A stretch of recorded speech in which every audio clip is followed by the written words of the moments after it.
Hello everybody, now before the video starts I just want to show you that this is my new avatar. This is going to be used in my long form videos from this point forward since I didn't really want to use the Gabriel that I have now, so we had this little chibi version made by my friend Jacob. So, yeah. But before we start the video... Hey you, do you want BX Bays? Or even UX Bays? Or even the new CX Bays? Well then go check out partner to the channel Mall of Toys. They're a big help to the channel, and if you use code Gabriel's Bays at checkout, you'll save 5% off. Anyways, let's get to the video. Hello everybody, welcome back to the channel, welcome back to the channel. This is going to be the first of its kind. It's going to be a deep dive on Beyblade X Season 1.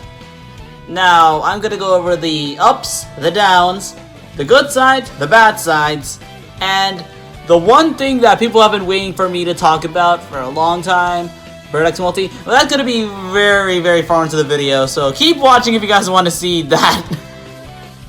Okay, the first thing I want to talk about when it comes to Beyblade X is the animation itself, because Beyblade X Season 1, the earlier episodes, like the first few episodes of Beyblade X Season 1, were a tad janky, so it was very jarring to look at Season 1's earlier episodes compared to the later episodes of Season 1. So, yeah, not really a good way to start off, but the writing was decent enough. It kept me entertained, but Common X just pulled Extreme Dash way too many times. It was like an Extreme Dash every single episode. And that's not to say Extreme Dash is a bad move either. It's the central part of Beyblade X, so of course it's going to be good.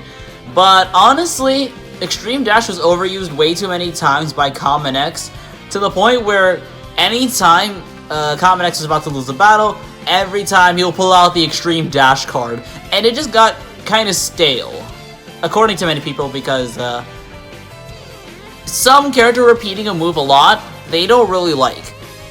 Honestly, for me, the Extreme Dash didn't desensitize me from the rest of the show. The Extreme Dash was still pretty awesome every time it was, you know, used, but I could see how it gets repetitive over time.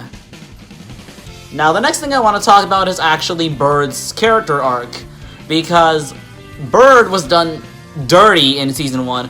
Totally dirty throughout the entirety of Season 1, except episode 51 probably, but that's a little bit of a stretch, since he still ended up losing throughout the entirety of that episode. So, yeah, he only won one battle in episode 51, and had a fake-out win. Many fake-out wins for some reason. Like, it looks like he wins, but he doesn't win. It's kind of infuriating. And I think the reason why the writers decided to make Bird absolutely horrible, because of the fact that people have been saying main characters of Beyblade have been getting too strong. So they tried to make a balance with Common X being the balance of very, very, very good Blader being extremely overpowered, and Bird being the absolute opposite of the spectrum, being the absolute worst Blader.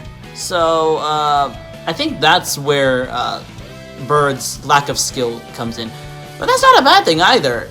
I mean, Bird only had 1 month of training, so it makes sense that if you throw him into a pro realm, he's not going to do that well. But the one thing I don't like about Bird losing is the fact that he's getting, you know, clowned on for it, and he's getting, you know, hated on for losing. Like, obviously he's going to lose. You're pushing an amateur with 1 month of training into the pro world. Obviously he's going to lose, but they're going to be saying, oh, he's training a lot. Well, yeah, he's training a lot, but it doesn't seem like he's training every day, even though it's like every episode he seems like he's training. Actually, there are a couple episodes where it doesn't seem like Bird is training. And, yeah, Bird is training some episodes, sure, but it doesn't seem like he's training for, like, a long amount of time, like a couple weeks or so. It looks like he's just training, like, for a couple minutes. And granted, he could be training every day, and we just don't know it, but the lack of implied training kind of ticks me off a little bit. Now, on the complete other side of the spectrum, I want to talk about Common X. Common X is the most powerful character in Beyblade X because dude has never lost a single battle. I got this wrong in my Common X character analysis video, but I thought he lost in episode 25, or actually episode 25 or 24, because the ring out finished. But apparently, Burn and Common X lost, or they both had a simultaneous ring out finish. So, yeah, I was wrong about that. Now, Common X is stupidly powerful, and I think that's sort of the byproduct of main character for Beyblade. Since everyone thinks of Common X as the main character because he wins all the time, but that isn't really the case, because Bird is actually the main character that we follow, if it wasn't totally obvious, because Bird looks like your average main character for Beyblade, but Common X has the average win record of a main character. So it's like Bird has the look, X has the skills. So it's kind of irritating that they separated into two different characters, but I don't really mind at all. The main thing that kind of irritates me is the fact that Bird hasn't really won a proper battle, and he hasn't seemed to be winning a proper battle. He's losing against side characters. He's also losing against characters who haven't been using proper Beyblades, like generic Beyblades. He's losing to generic Beyblades, bro. That's foul.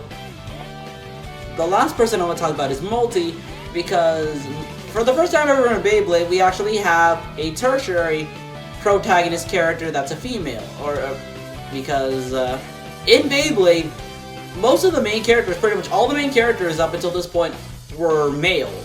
But since we have a new female blader, and they wield really powerful she wields really powerful Beyblades, it's obvious that it's set in stone that she's one of the greater Beyblade characters, since, you know, we haven't had any powerful female main characters in Beyblade.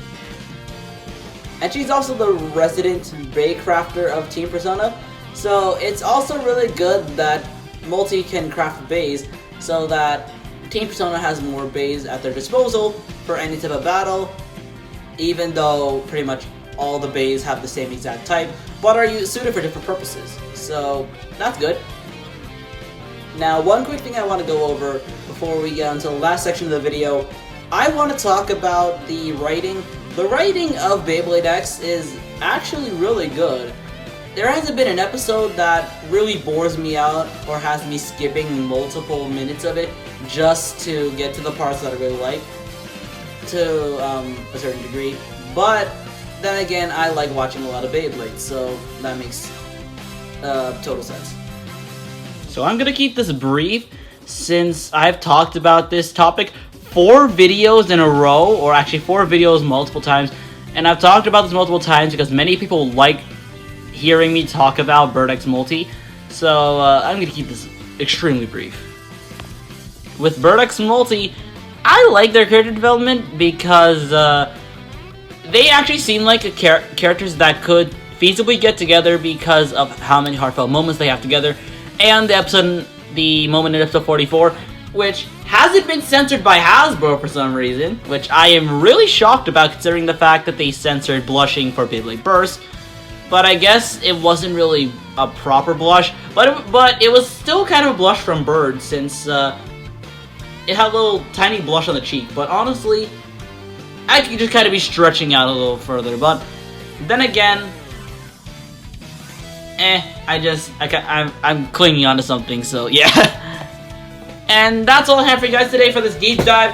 Anyway, guys, that's it. Thank you all for watching. We can subscribe to the channel. Tune in next time. Goodbye, folks.